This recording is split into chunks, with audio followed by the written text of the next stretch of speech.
Hi everyone, आज ये 26 फरवरी 2026 के इम्पोर्टेंट प्रमुख करंट अफेयर को डिस्कस करते हैं। So let's get started without any further delay.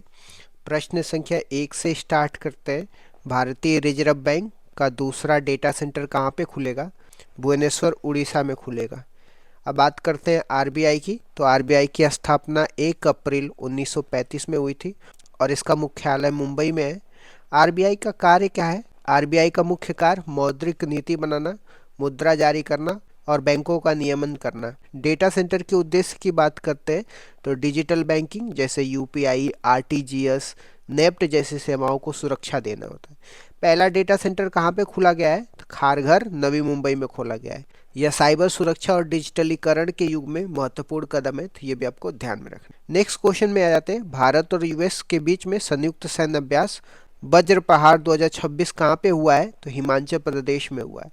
यह अभ्यास भारत और यूएस के स्पेशल फोर्सेस के बीच में हुआ है। इसके उद्देश्य की बात करते हैं तो आतंकवाद विरोधी रणनीति और सामरिक कौशल का आदान प्रदान करेगा और यह अभ्यास बारी बारी से दोनों देशों के बीच में आयोजित किया जा रहा है। भारत और यूएस से रक्षा सहयोग क्वाड समूह से भी जुड़ा है। अब ये क्वाड क्या है? तो 4 देशों का समूह है जो इंडो पैसिफिक में चाइना के प्रेजेंस को काउंटर करने के लिए भारत, यूएसए, जापान, ऑस्ट्रेलिया के द्वारा चलाया जाता है। इससे अंतर्राष्ट्रीय सुरक्षा सहयोग मजबूत होता है, तो ये भी आपको ध्यान में रखना है। नेक्स्ट क्वेश्चन पे आ जाते हैं। नीदरलैंड के प्रधानमंत्री कौन बने? तो जॉब जैटन बने। नीदरलैंड की बात करते हैं तो नीदरलैंड यूरोप में स्थित है और इसकी राजधानी एम्स्टर्डम है। उनकी पार्टी का नाम क्या है? तो जॉब जेटन की पार्टी का नाम डेमोक्रेट्स 66 है या D66 बोलते हैं। नीदरलैंड की बात करते हैं तो नीदरलैंड LGBTQ अधिकारों के समर्थन में अग्रणी देशों में से एक है और यह सामाजिक समानता और लोकतांत्रिक मूल्यों का उदाहरण है। नेक्स्ट क्वेश्चन पे आते हैं। राष्ट्रीय आतंकवाद विरोधी नीति कौन सी है? तो उसका नाम प्रहार है। इसे गृह मंत्रालय द्वारा लॉन्च किया गया है। आतंकवाद से निपटने के लिए संभावित राष्ट्रीय रणनीति है, तो ये भी आपको ध्यान में रखना है। भारत में पहले से ही एनआईए, जिसको नेशनल इन्वेस्टिगेशन एजेंसी बोलते हैं, कार्यरत है।